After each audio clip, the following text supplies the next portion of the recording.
प्राचीन समय की बात है। कान्यकुब्ज नामक नगर में एक ब्राह्मण रहता था। उसका नाम अजामिल था। वह बाल ब्रह्मचारी, विनयी, जितेंद्रिय, सत्यनिष्ठ, मंत्रवेता और शुद्ध हृदय का स्वामी था। वह सदा पिता, गुरुजन और वृद्धों की सेवा में तत्पर रहता था। एक बार अपने पिता की आज्ञा से वह वन में गया और वहाँ से फल फूल एकत्रित कर जब वह घर की ओर चल पड़ा तो मार्ग में उसकी दृष्टि एक व्यक्ति पर पड़ी जो शराब के नशे में चूर होकर एक औरत के साथ हाथ में हाथ डालकर घूम रहा था। उसे इस अवस्था में देखकर अजामिल मोहित होकर उससे वो काम से अधीन हो गया और वो अपने मन पर नियंत्रण रखने का बड़ा प्रयास किया, किंतु वह असफल रहा। बार बार उसको उसी औरत का चेहरा उसके आंखों के सामने आ जाती। उसकी सदाचार ज्ञान संबंधी चेतना नष्ट हो गई। मन ही मन उस औरत का चिंतन कर वह अपने धर्म से विमुख हो गया। अब वह औरत को प्रसन्न करने के लिए सुंदर सुंदर वस्त्र और रत्नाभूषण ले जाने लगा। यहाँ तक कि उसने अपने पिता की सारी संपत्ति उस दुष्टा पर लुटा दी। अपने पुत्र का इस तरह से पतन देख उसका पिता भी अधिक दिनों तक जीवित नहीं रहा। पिता की मृत्यु के बाद अजामिल का साहस और भी बढ़ गया। उसने उस औरत के प्रेम में फंसकर अपनी सुंदर और पतिव्रता पत्नी का भी त्याग कर दिया। चरित्रहीन होने के कारण उसका सदाचार नष्ट हो गया। उसकी शास्त्र विद्या और ज्ञान समाप्त हो गया। जब उसके सामने धन का अभाव उत्पन्न हो गया तो धन का प्रबंध करने के लिए वह दुष्कर्म करने लगा। कभी वह यात्रियों को लूट लेता और कभी कपट द्वारा लोगों का धन हड़प लेता। धीरे धीरे उसकी गिनती चोरों और डाकुओं में होने लगी। इस प्रकार दुष्कर्मों द्वारा वह अपने परिवार का पालन पोषण करने लगा। उसकी आयु का अधिकांश भाग दुष्कर्म करते हुए बीत गया। अजामिल के 10 पुत्र थे। उनमें सबसे छोटे का नाम नारायण था। वह उसे बड़ा प्रेम करता था। पुत्र के स्नेह बंधन में वह इतना बंध गया कि अंत में वह नारायण नारायण पुकारता रहा। अंत समय में जब अजामिल ने देखा कि उसे ले जाने के लिए यमराज के 3 दूत आए, उनके भयंकर एवं विकराल मुख, विशालकाय शरीर और हाथों में पांच देकर वह व्याकुल हो गया। यमदूतों ने उसे चारों ओर से घेर लिया। उस समय बालक नारायण उसके निकट ही खेल रहा था।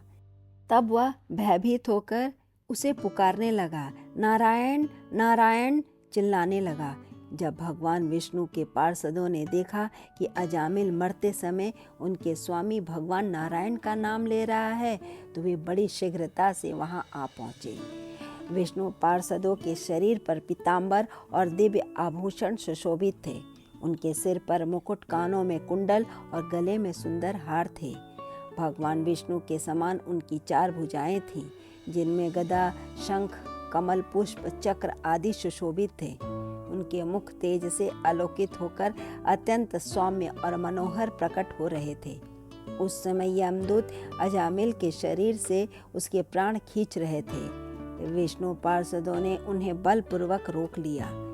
कार्य में विघ्न उत्पन्न होने पर यमदूत क्रोधित होकर बोले, अरे दुष्टो, तुम किसके दूत हो और कहाँ से आए हो? हमारे कार्य में विघ्न न डालने का तुम्हारा ये साहस कैसे हुआ? क्या तुम्हें मृत्यु रूपी यमराज का भय नहीं है? अपना भला चाहते हो तो शीघ्र यहाँ से लौट जाओ। उनकी बात सुनकर विष्णु पार्षद मुस्कुराते हुए बोले, यमदूतो, यदि तुम सचमुच यमराज के आज्ञाकारी हो तो हमें धर्म का लक्षण और धर्म का तत्व बताओ। दंड किस प्रकार दिया जाता है? दंड का पात्र कौन है? कौन सा कर्म करने पर दंड देना चाहिए? मनुष्यों में सभी पापी दंड के योग्य हैं अथवा केवल कुछ ही हैं? यमदूत बोले, वेद स्वयं भगवान के स्वरूप है, इसलिए उनमें जिन कर्मों को श्रेष्ठ बताया गया है वे धर्म कहलाते हैं और जिन कर्मों को निषेध किया गया है वे अधर्म कहलाते हैं।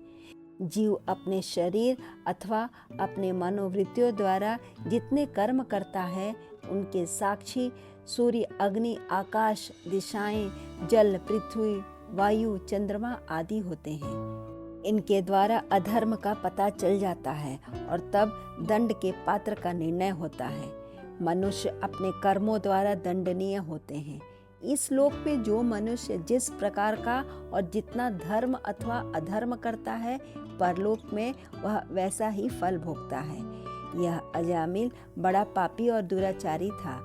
इसके काम के वशीभूत होकर अपने धर्म का त्याग कर दिया।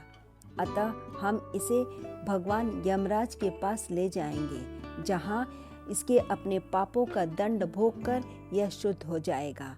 तब विष्णु पार्षद बोले, यमदूतों, यह ब्राह्मण अपने सभी जन्म के पापों का प्रायश्चित कर कल्याण का पात्र बन गया है, क्योंकि इसने अनजाने में ही सही भगवान नारायण का नाम का स्मरण किया है। भगवान नारायण का नाम लेने वालों के सभी पाप समाप्त हो जाते हैं। भगवान का नाम जपने से पुण्य फल अवश्य प्राप्त होता है। यह कहकर विष्णु पार्षदों ने अजामिल को यमदूतों के पास से मुक्त कर पुनर्जीवित कर दिया। वह पुनः स्वस्थ हो गया। उसकी सद्बुद्धि जागृत हो गई। अपने पापों को याद कर अजामिल को बड़ा पश्चाताप होने लगा। उसके मन में वैराग्य उत्पन्न हो गया। वह अपना सारा घर परिवार त्याग कर हरिद्वार चला गया और स्वयं को विषय भोगों से हटाकर भगवान हरि के चरणों में लीन कर लिया। इस प्रकार कठोर तपस्या करते हुए अनेक वर्ष बीत गए। अंत में जीवन मृत्यु के चक्र से मुक्त होकर वह भगवान नारायण द्वारा भेजे गए दिव्य विमान में बैठकर उसके परम धाम को सिधार गया। यह था भगवान विष्णु के नाम का स्मरण का फल। नारायण नारायण।